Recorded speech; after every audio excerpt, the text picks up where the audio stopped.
We're going to make a wind muffler, or a Deadcat I think they call it, for one of these little digital handheld recorders. This is the Tascam DR40, and these microphones are very susceptible to pick up wind noise.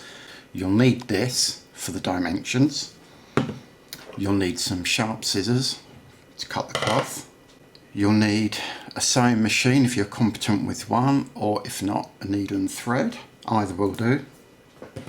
You'll need some of the material to muffle the wind. And in this case I bought loads of it, and this cost me €3, so approximately £2. I've cut this into a reasonable size strip to work with. You'll need something to hold it onto the machine.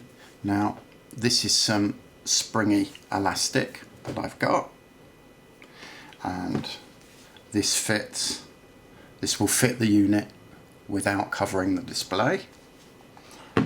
Or if you don't have that, or it's too expensive, you could take a bandage, fold it to the width and sew it, and you'll have some suitable springy material to attach, and it's very cheap. But for today's demonstration I'll be using this white. You'll also need a tape measure and a cup of tea. And the first thing I'm going to do is measure the distance around the machine, and that's why I'm using a flexible non-metallic tape measure. And the dimension for this one, I'd say, is 19.5. So what I want is this material, but we don't want this 19.5, otherwise it wouldn't have any tautness. So I'm going to go 18.5.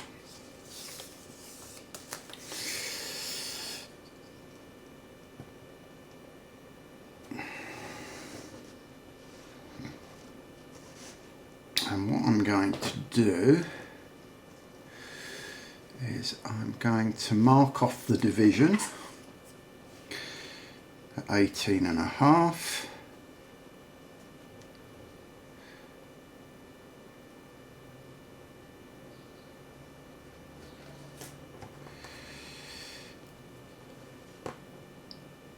in red, or whatever colour you want. And then I'm going to check around the machine. I'm going to bring that round to the back there. Now what you'll see now is my mark, and I can just put it along, and now I know that it would be taut around the machine. Not too tight, but not too. There are my marks there. And that's what I consider perfect. So I'm going to cut that to 18.5.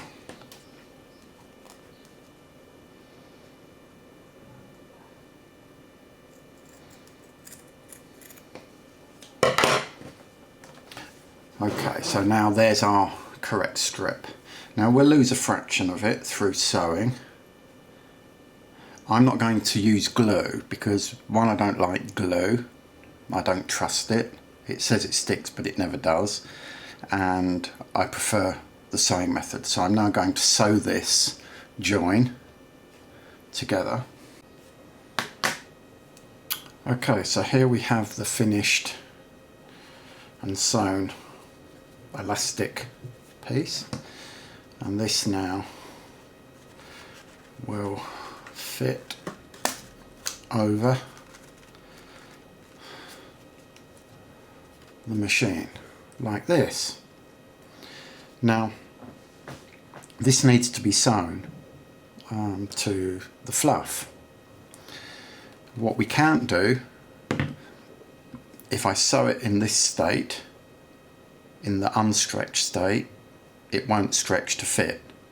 So it needs to be sewn on while it's still wide. One way to do that will be to maybe fit it on the other end, away from the mics, leave a little bit exposed here, just enough to sew, and then I think that will work, because now the material can be applied at the right dimension.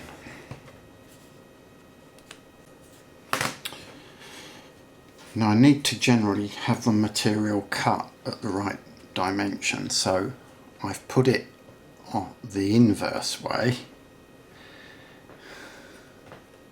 on the machine,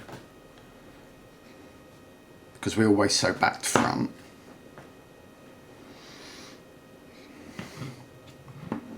Just so that I can get some reasonable width.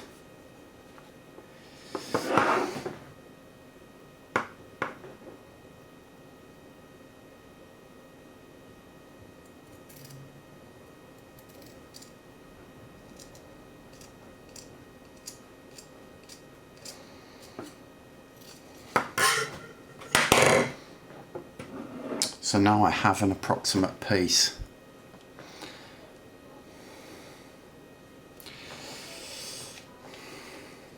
In fact, what will happen eventually is that will perform a nice fit around here.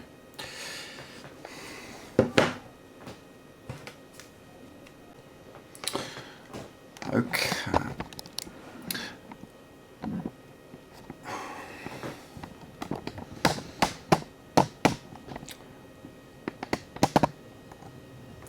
What you can see here is I've laid the material inside out, and I'm going to sew it this way just to get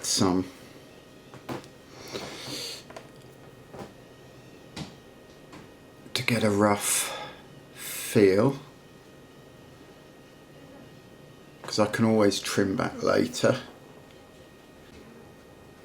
and that'll give me a guide. And I'm doing this a few times now.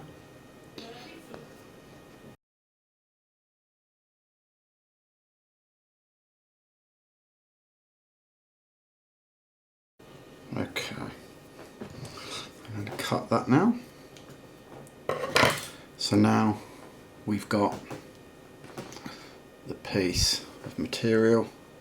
In fact, if I were to turn that inside out now, I would find that I could probably now sew that on.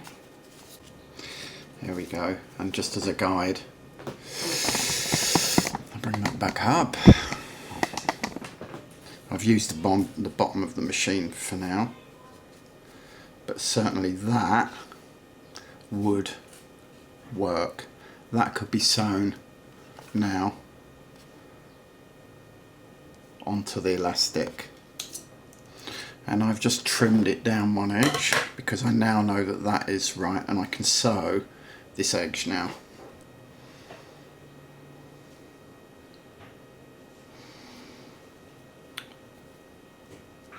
And this doesn't need to be too elaborate.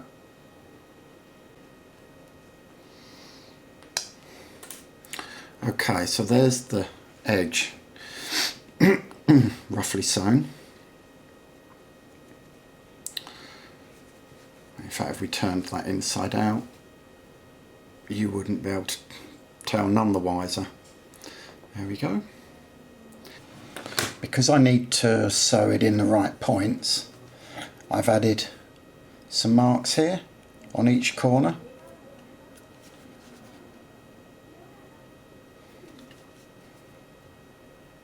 And one other object I found that might be useful is a long matchstick, because I can cut these to the right length so I can sew in the right position.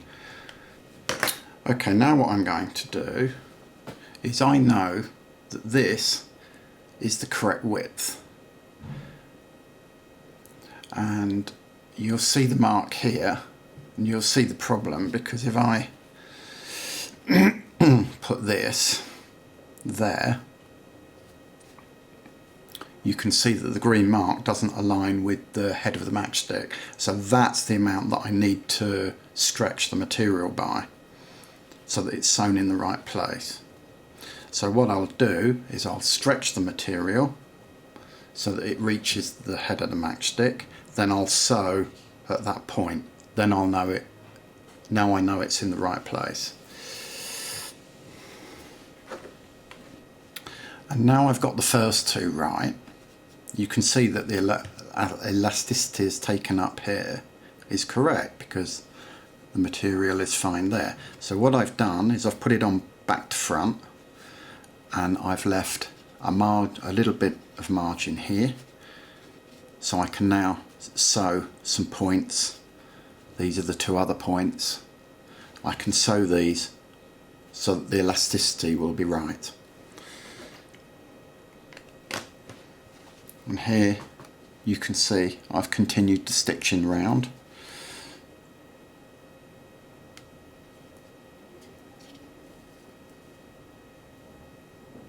I'm looping every time I go through.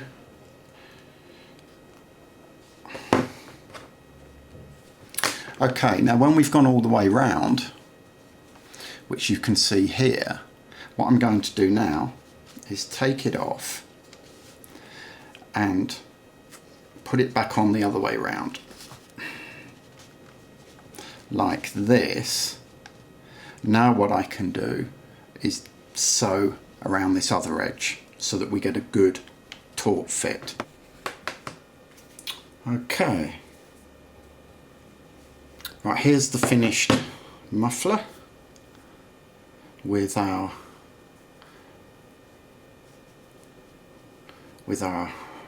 elastic, and we can put this onto the recorder just by holding the edge and pulling down,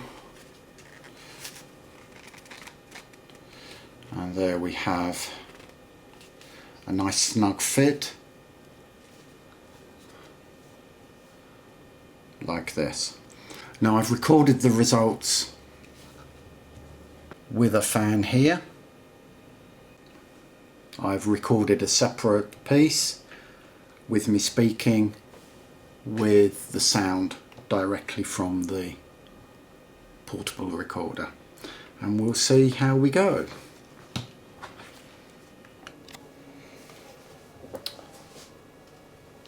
And here's the acid test.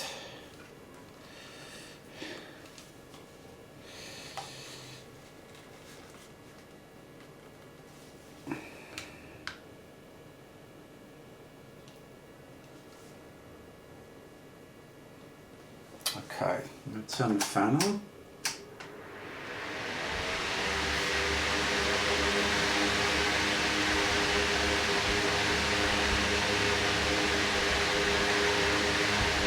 And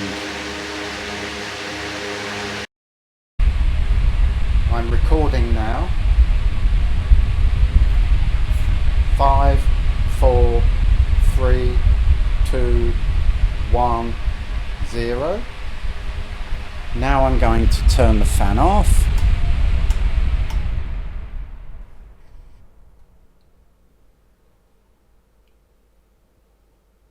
Five, 4, 3, 2, 1. I'll try on a different level.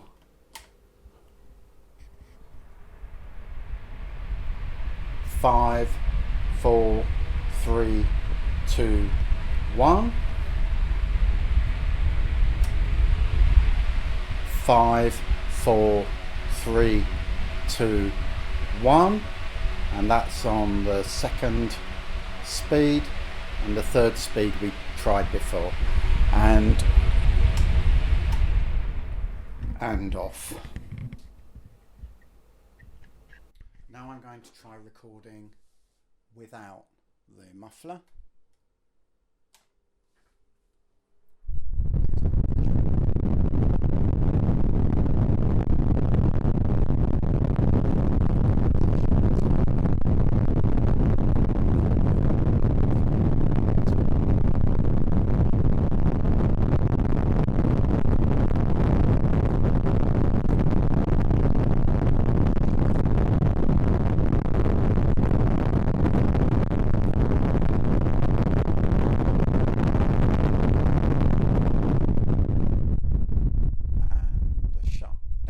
Fan and back to normal levels, and that completes the end of the test.